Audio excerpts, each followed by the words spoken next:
Lecture 1 chapter 4 oysters observation. तो यहाँ पे हमारे पास एक कंडक्टिंग वायर है एंड इस कंडक्टिंग वायर को हमने बैटरी से कनेक्ट किया हुआ है एंड एक की है, ये की यहाँ पर ओपन है एंड उसके पास यहाँ पर ये जो कंडक्टिंग वायर है यहाँ हमने एक मैग्नेटिक नीडल रखा हुआ है एंड ये जो मैग्नेटिक नीडल है हमारा वो नॉर्थ साउथ डायरेक्शन में स्टेबल है। अभी सपोज कि ये जो हमारा की है वो क्लोज्ड की हो, ठीक है, तो क्या होगा, ये क्लोज होगा तो करंट जो है वो फ्लो करेगा, लाइक कि हमारा जो सर्किट है उसमें करंट पास होगा एंड ये करंट पास होने की वजह से ये जो नीडल है ना वो डिफ्लेक्ट हो जाती है, जैसे वो ऐसे थी फिर ऐसे हो गई, तो ये डिफ्लेक्शन हुआ किसकी वजह से है, करंट पास होने की वजह से हुआ है। एंड ये जो डिफ्लेक्शन हुआ इसमें क्या होगा कि ये वायर जो है ना उसके परपेंडिकुलर आ जाती है, ठीक है। सो यहाँ पर क्या कि ये जो नीडल है ना वो लाइक हमारे वायर के पास में थी एंड वायर में करंट पास हुआ एंड उसकी वजह से ही ये नीडल जो है वो ऐसे डिफ्लेक्ट हो गई है। एंड अगर हम ये करंट का डायरेक्शन सपोज रिवर्स कर देते हैं तो ये करंट हमारा इस डायरेक्शन में, अगर ये करंट हमारा इस डायरेक्शन में तो क्या होगा, तो ये जो डिफ्लेक्शन हो रहा है नीडल का उसका डायरेक्शन भी रिवर्स हो जाता है। एंड अगर हम ये यहाँ पर जो करंट पास हो रहा है वो करंट को इंक्रीज कर देते हैं तो डिफ्लेक्शन भी इंक्रीज हो जाता है एंड अगर वायर से ये नीडल को जितना क्लोज रखेंगे उतना डिफ्लेक्शन ज्यादा होगा। तो इससे हम बोल क्या सकते हैं कि यहाँ पर ये मैग्नेटिक नीडल था, यानी मैग्नेटिज्म के रिगार्डिंग कुछ हो रहा होगा। सो क्या कि अब तक हमने जो सारे चैप्टर्स पढ़े हैं ना वो सारे इलेक्ट्रिसिटी के बारे में थे,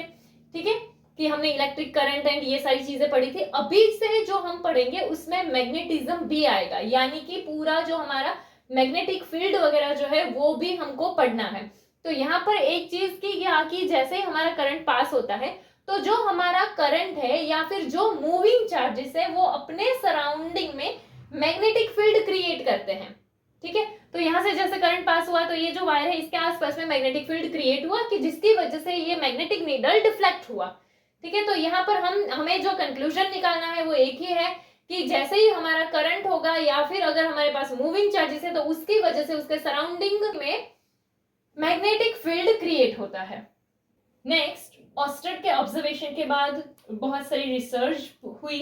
एंड 1864 में इलेक्ट्रिसिटी एंड मैग्नेटिज्म के जो लॉज थे वो उसको यूनिफाइड एंड फॉर्मुलेट किया जेम्स मैक्सवेल ने एंड देन उनको रियलाइज हुआ कि जो लाइट है वो इलेक्ट्रोमैग्नेटिक वेव्स है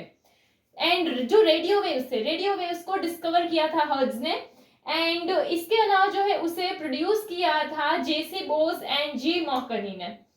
एंड इसके बाद अगर हम देखें तो जो हमारा साइंटिफिक एंड टेक्नोलॉजिकल फील्ड का जो प्रोग्रेस है वो मेनली 20th सेंचुरी के बाद से हुआ था एंड उसके वजह क्या थी, तो इलेक्ट्रोमैग्नेटिज्म की अंडरस्टैंडिंग होने लगी थी कि जिसकी वजह से साइंस एंड टेक्नोलॉजी का प्रोग्रेस होने लगा था एंड लाइक कि बहुत सारे डिवाइसेस का इन्वेंशन हो रहा था जैसे कि amplification, transmission and detection of electromagnetic waves, कि जिसकी वजह से इलेक्ट्रोमैग्नेटिज्म की अंडरस्टैंडिंग इंक्रीज हो रही थी। नेक्स्ट, हमारे पास एक करंट कैरिंग वायर हो एंड उसे हम हमारे पास जो एक प्लेन पेपर हो उससे परपेंडिकुलर रखें। जैसे सपोज कि यहाँ पर अगर हम देखें ये ऐसे एक प्लेन है एंड यहाँ पर हमारा एक वायर है, ठीक है, एंड ये वायर क्या, तो ये प्लेन से कैसा होगा, परपेंडिकुलर, लेके अगर यहाँ से ऐसे करेंगे तो ये प्लेन है एंड ये वायर, तो वो क्या परपेंडिकुलर होगा। अभी ये जो करंट जो है कि जब वो हमारा प्लेन से बाहर की डायरेक्शन, लाइक जो हमारा करंट है उसका डायरेक्शन ये है इस डायरेक्शन में, ठीक है, यानी आउटसाइड, तो प्लेन के आउटसाइड वाली ऐसे डायरेक्शन में जो हमारा करंट का डायरेक्शन हो वो हमें ये फर्स्ट में दिखाया हुआ है। सेकंड में क्या है कि जो करंट है वो ऐसे इनसाइड, ठीक है, ये हमारा प्लेन है एंड उसमें से इस साइड डायरेक्शन में जाता हो, इस तरह से करंट का डायरेक्शन है।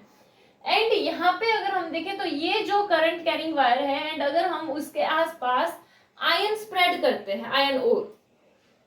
तो हमें कुछ इस टाइप का देखने को मिलता है। तो इससे हम क्या बोल सकते हैं कि देखो यहाँ से करंट है उसके आसपास आयन और इस तरह से स्प्रेड होता है, इसका मतलब क्या होगा कि वहां पर मैग्नेटिक फील्ड जो है वो क्रिएट हो रहा होगा। तो कहीं पर भी कि लाइक हम ऐसा बोल सकते हैं कि करंट जो है वो जब पास होता है कंडक्टिंग वायर से तो वो आसपास में एक मैग्नेटिक फील्ड इंड्यूस करता है। अभी कोई भी करंट हो या इलेक्ट्रिक या मैग्नेटिक फील्ड है तो अगर वो बाहर वाली प्लेन जो है उससे बाहर वाली डायरेक्शन में हो तो उसे हम किससे दिखाते हैं, डॉट से, कि यहाँ पर करंट जो है वो ऐसे बाहर की साइड आ रहा हो, ठीक है, तो हम क्या ऐसे डॉट से दिखाते हैं। एंड यही चीज अगर कोई भी करंट, इलेक्ट्रिक या मैग्नेटिक फील्ड जो है वो अगर इनसाइड डायरेक्शन के हिसाब से हो, यानी कि ऐसे अंदर की साइड जा रहा, तो उसे हम किससे, क्रॉस से दिखाते हैं। ये डॉट एंड क्रॉस कहाँ यूज करते हैं वो याद रखना है। डॉट यानी ऐसे बाहर की डायरेक्शन में आता हुआ, क्रॉस यानी प्लेन से ऐसे अंदर की डायरेक्शन में मूव करता हुआ।